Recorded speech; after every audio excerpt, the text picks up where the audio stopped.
Jacob, sagutin mo yung tanong ng anak mo. Ano ba yung tanong niya, Lola? Sabi niya, bakit daw hindi pa kayo nagpapakasal ni Lynette?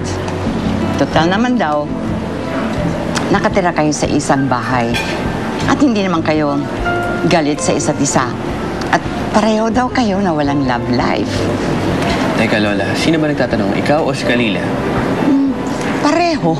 Bakit nga ba hindi? Mukhang wala ka namang ibang nililigawan eh. So, iho, think about it, ha?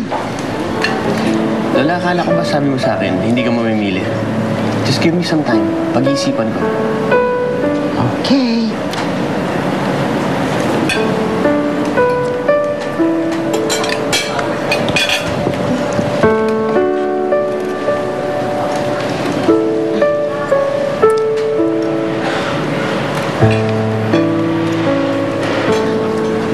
Kain ang kain eh, ha?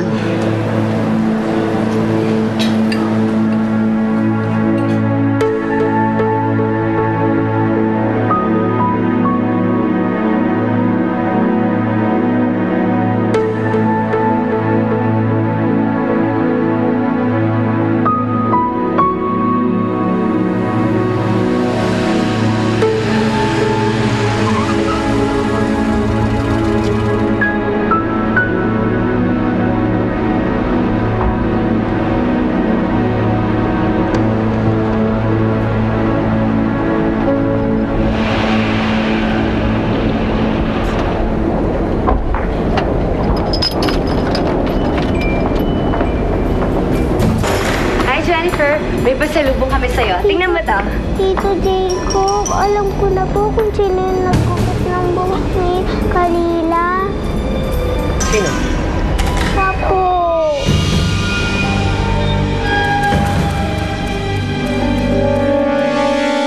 Ano mo siya pinalayas eh? Sinisiguro ko lang na hindi siya magdadala ng gulo dito. Eh bakit hindi mo siya kinausap sa harap ko? Bakit lagi ka bang patago kung kumilos, Simeon? Ano ba yung patagong pinagsasabi mo? Totoo ba yung sinabi mong mahirap lang ako? Napatay na yung mga magulang ko? Bakit naman ako magsisinungaling? Ay kung mayaman ka, ako rin naman makikinabang nun dahil asawa mo ko, hindi ba? O sige, di sumama ka doon sa maning yun.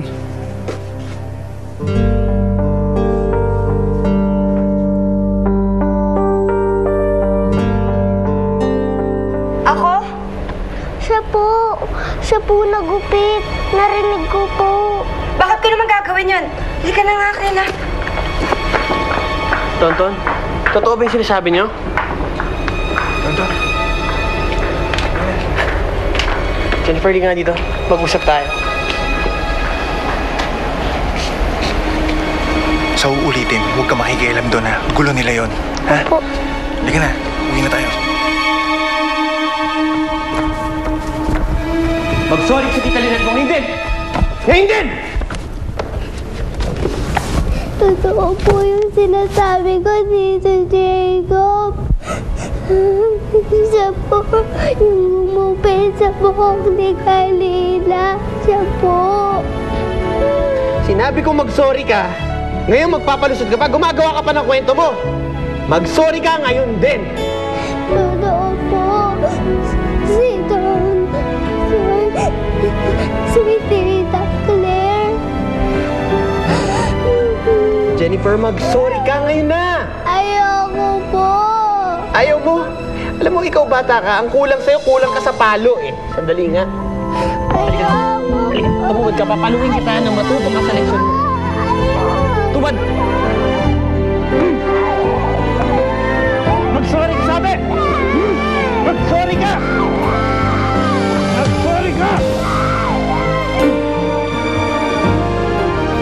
Akala ko ba, bati na tayo. Bati mo yung mukha mo. Jennifer, nag-forgive lang kita. Pero hindi ko na forget ang ginawa mo. Tama na! Imbis na ako ang iniintindi mo, bakit hindi na lang yung ibang taong nagbibigay ng problema sa'yo ang tutukan mo? Baka nakakalimutan mo. Yung isang paslit na muntik na magsabit sa atin. Gagawin natin kapag ipakinabang yung bunganga mo. At nang hindi mo yun ginagamit sa pagkakalat ng kung ano-ano. Ano pong papagawa niyo? Bulutin mo yung mga damo. Pero ang gusto ko, gamitin mo yung bibig mo. Bituin